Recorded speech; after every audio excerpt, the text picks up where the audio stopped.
my such exuberant, vivacious, energetic young boys and girls. I am very sorry I got late because Ramadan, I didn't want to keep this program, but to encourage you all have come here.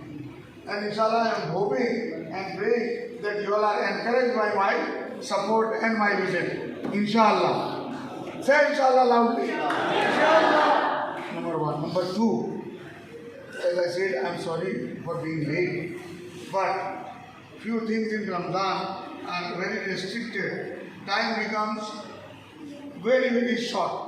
So in very short period, I would just like to tell you all. Then inshallah, what sir has said about the boys' common room, inshallah, I would like them to make a budget and present to me. I will consider it. I'm not promising anything. Secondly, boys and girls, you all come here to study. Make maximum most of it, because other children all over Assam are not getting the facility that you are not getting. This spoken English 4 months will change your life for the best, not better, for the best.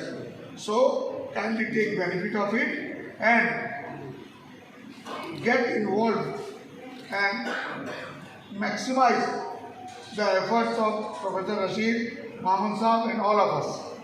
We will be very proud of you and we will thank you all for doing that, and it will make your life that much better.